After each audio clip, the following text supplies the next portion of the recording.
Setiap hari kamu ngomong pakai bahasa Indonesia. Tapi, pernah nggak sih kamu tahu siapa sebenarnya yang nemuin bahasa Indonesia? Apakah ada satu orang yang duduk lalu menciptakan semua kata yang kita pakai sekarang? Oke, kita mulai dari yang paling dasar dulu. Banyak orang mengira bahasa Indonesia itu diciptakan setelah Indonesia merdeka. Padahal, faktanya tidak sesederhana itu. Bahasa Indonesia sebenarnya berasal dari satu bahasa, yaitu bahasa Melayu. Nah, sekarang pertanyaannya, kenapa justru bahasa Melayu yang dipilih? Kenapa bukan bahasa Jawa yang penuturnya jauh lebih banyak? Jawabannya karena di masa lalu, bahasa Melayu sudah digunakan sebagai bahasa perdagangan di seluruh Asia Tenggara. Mulai dari pedagang, pelaut, sampai kerajaan. Banyak yang pakai bahasa ini untuk berkomunikasi. Artinya, bahasa Melayu itu seperti bahasa internasionalnya zaman dulu. Bayangin aja kalau zaman sekarang kita pakai bahasa Inggris. Lu ke negara manapun, kemungkinan besar masih bisa komunikasi. Nah, kurang lebih kayak gitu posisi bahasa Melayu waktu itu. Tapi, apakah itu berarti bahasa Indonesia sama persis dengan bahasa Melayu? Jawabannya, tidak. Disinilah mulai menarik. Bahasa Indonesia itu sebenarnya adalah versi resmi dan modern dari bahasa Melayu yang sudah disesuaikan, diperbaharui, dan dikembangkan. Sekarang kita masuk ke momen penting dalam sejarah.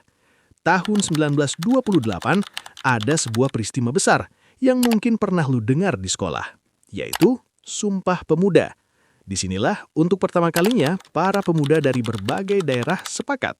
Satu nusa, satu bangsa, dan satu bahasa, Indonesia. Nah, di titik ini, bahasa Indonesia secara resmi lahir sebagai identitas bangsa. Tapi tunggu dulu, apakah itu berarti bahasa Indonesia langsung jadi seperti sekarang? Belum. Bahasa ini masih terus berkembang. Dan disinilah peran penting seseorang muncul, yaitu Ki Hajar Dewantara. Dia adalah salah satu tokoh yang aktif menggunakan dan mempopulerkan bahasa Indonesia, terutama dalam dunia pendidikan.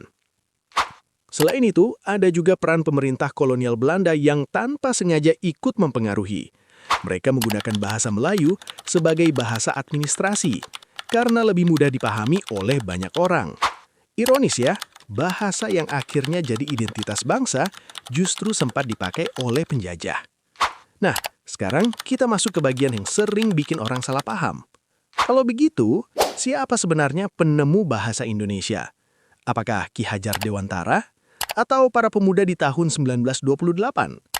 Jawabannya, tidak ada satu orang pun. Plot twist-nya di sini, bahasa Indonesia bukan diciptakan oleh satu individu. Bahasa ini adalah hasil dari proses panjang, gabungan dari budaya, perdagangan, sejarah, dan perjuangan banyak orang.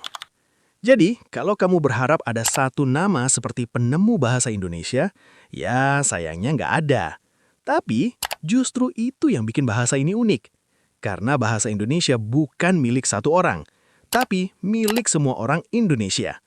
Dan tanpa kita sadari, setiap hari kita ikut mengembangkan bahasa ini dengan cara kita berbicara, menulis, dan berkomunikasi.